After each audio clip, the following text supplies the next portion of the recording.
নমস্কার বন্ধুরা, গল্পে দীপান্বিতার গল্প পাঠের আসরে আপনাদের সবাইকে স্বাগত। আমি আজ আপনাদের সুচিত্রা ভট্টাচার্যের লেখা একটি ছোট গল্প পড়ে শোনাব।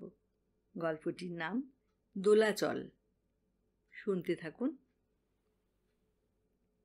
বাড়ি ফেরার পর মনস্থির করে ফেলল অঞ্জন, অনেক হয়েছে, আর নয়, আজই কথাটা বলে ফেলতে হবে শান্তাকে, বলতেই হবে। কতদিন আর এভাবে দু নৌকোয় পা দিয়ে চলা যায়? এবার একটা এসপার ওসপার দরকার। ছুটন্ত মিনিবাস এখন ভিড়ে ভিড়। একটু আগেও অঞ্জন যখন স্ট্যান্ড থেকে উঠেছিল তখন বেশ ফাঁকা ছিল বাস, বসার জায়গাও ছিল কিছু।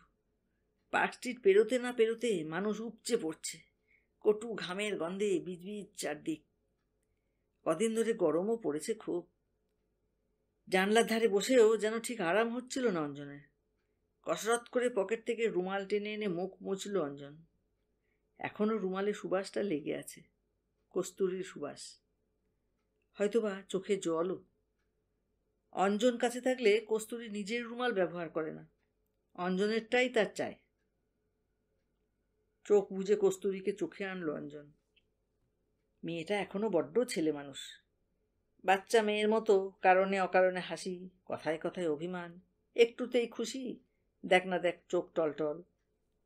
কে বলবে মেয়েটার ভেতরে অত চাপা কষ্ট আছে? কোনো এক মধু মাতালের সঙ্গে নাকি বিয়ে হয়েছিল, 1 বছরের মধ্যে তাকে ছেড়ে চলে এসেছে, ডিভোর্স নিয়েছে, মনের জোরে নিজের পায়ে দাঁড়িয়েছে, চাকরি বাকরি করছে। নাকি কষ্টটা আছে অঞ্জনকে পেয়ে সব দুঃখ ভুলে থাকে কস্তুরী? নিশ্চয়ই তাই। অঞ্জনই তো তাকে প্রথম ভালোবাসতে শেখালো, নতুন করে স্বপ্ন দেখালো, জীবনের উপর বিশ্বাস ফিরিয়ে আনলো আবার। অঞ্জন এখন কস্তুরীর সব থেকে বড় আশ্রয়। তবু আজ কস্তুরী দুম করে বলল, এভাবে আর কতদিন কাটাবো আমরা, এরকম ভেসে ভেসে? অঞ্জন কাছে টেনেছিল কস্তুরীকে। কেন হঠাৎ আজ কথা মনে হলো কেন? অফিসে সব জানাজানি হয়ে গেছে, মাধবীদি আর জিজ্ঞেস করছিল তোদের এই সম্পর্কের পরিণতি কি। তুমি কি বললে? কি বলবো, আমি তো কিছুই জানি না। কস্তুরী আঙুলে পাকাচ্ছিল অঞ্জনের রুমালটাকে। হঠাৎ থেমে গিয়ে বলল, ডিভোর্সি মেয়ে আমি, আমায় নিয়ে কত লোক কত কথা বলে। মাধবীদি বলছিল অঞ্জন রায় বউ বাচ্চা ছেড়ে তোকে কোনোদিনও বিয়ে করবে না, দেখিস খেলাবে। অঞ্জন গুম হয়ে গিয়েছিল। তোমারও কি তাই বিশ্বাস? তোমারও কি মনে হয় তোমায় খেলাচ্ছি? আমি কি তাই বলেছি? অফিসে সবাই যা বলা বলি করে। বলুক গে যে যা খুশি, সকলকে মুখের ওপর জবাব দিয়ে দেব আমরা।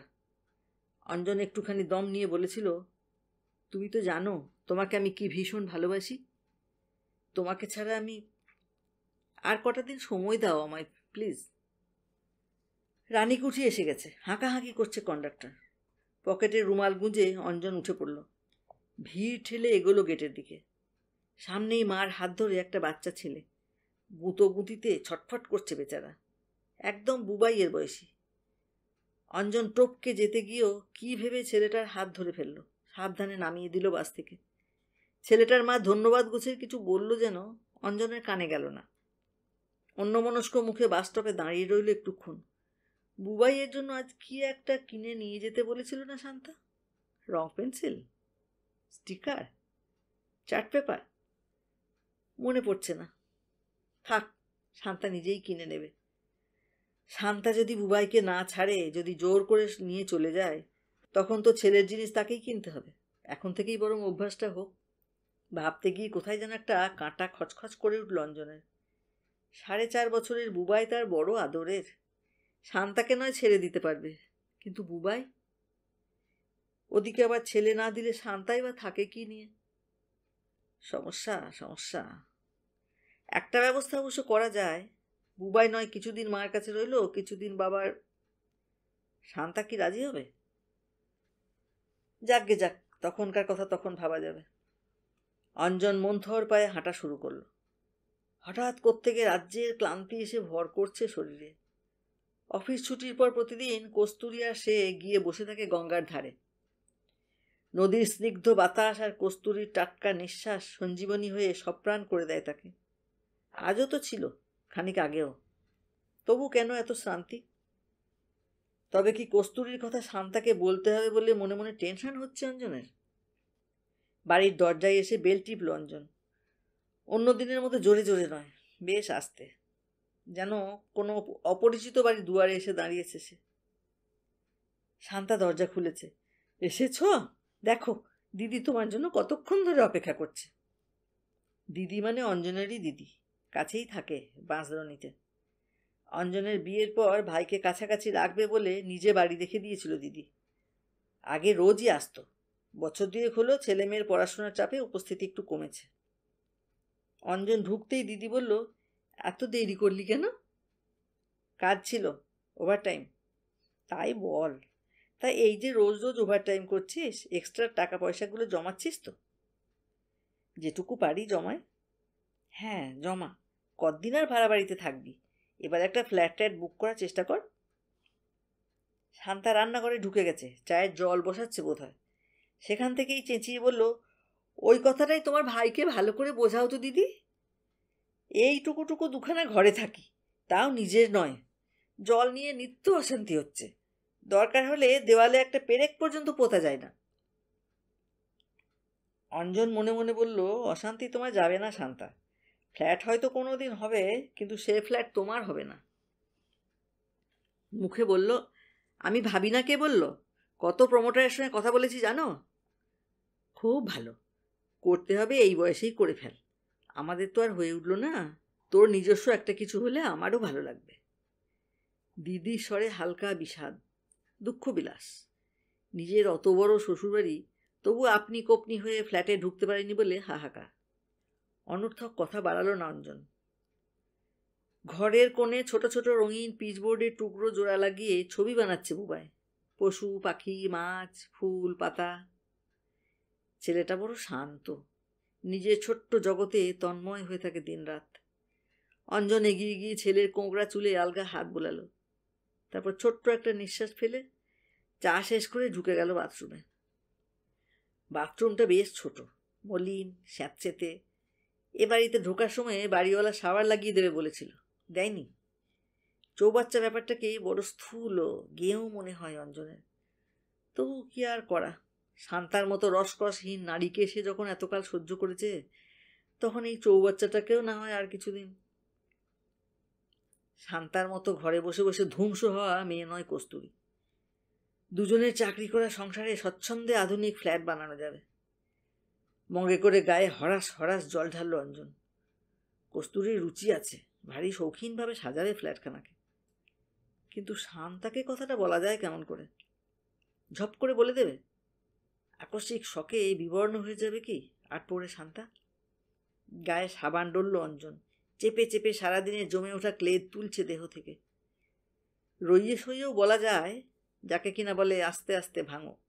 এ কথা সে কথার মাঝে অল্প ইশারা ইঙ্গিত দিয়ে তারপর পুটুস করে এক সময়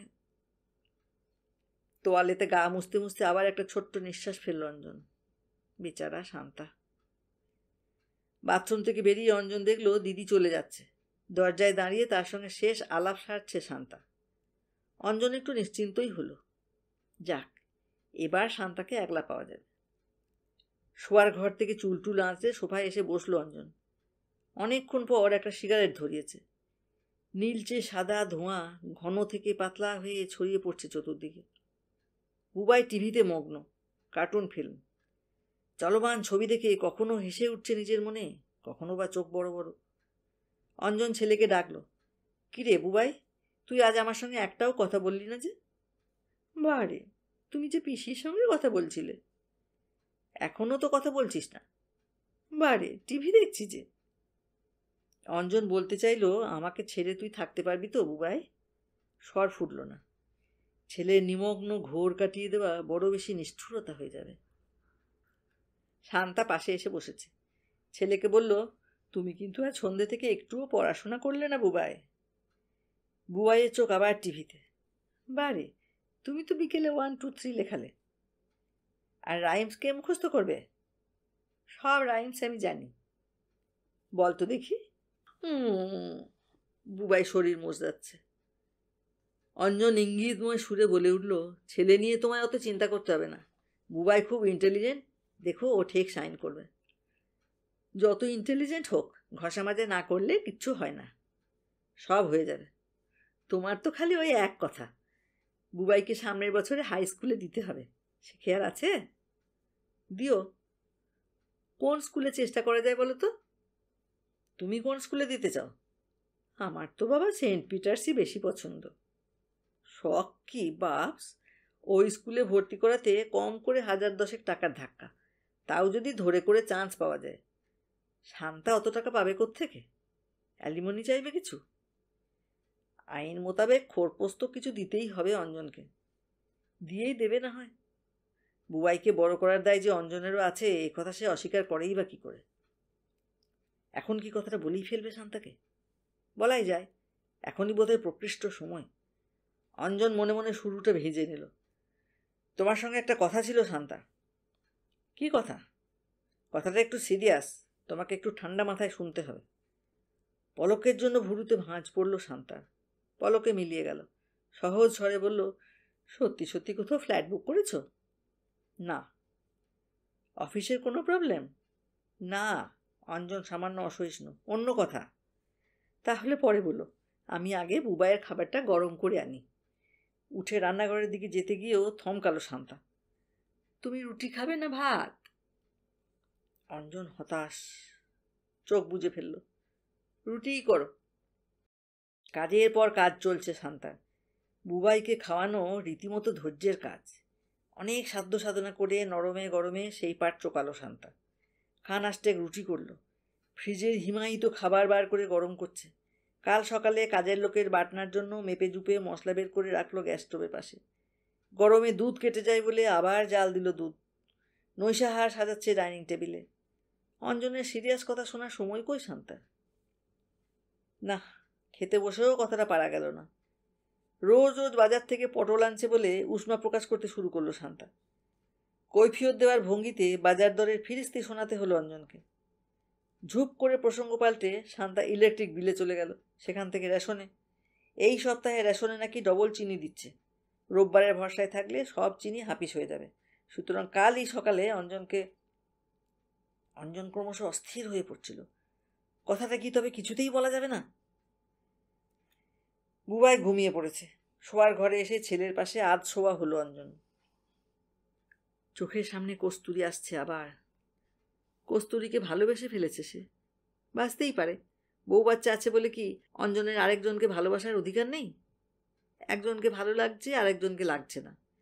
যাকে ভালো লাগছে তার সঙ্গে ঘর করার চিন্তা করা কি পাপ? অন্যায়? সমাজ চোখ রাঙাবে? সমাজকে কেয়ার করে না অঞ্জন। কস্তুরী মিশে গেছে তার অস্তিত্বে। কস্তুরী বিনা বাঁচা এখন অঞ্জনের পক্ষে অসম্ভব। শান্তা ঘরে এলো। অঞ্জনের জন্য গ্লাসে জল ঢাকা দিয়ে রেখে আয়নায় চুল বাঁধতে বসেছে। আর চোখে অঞ্জন দেখছিল শান্তাকে। কস্তুরীর পাশে শান্তাকে মোটেই ভাবা যায় না। কি বিশ্রী চেহারা হয়ে গেছে শান্তার।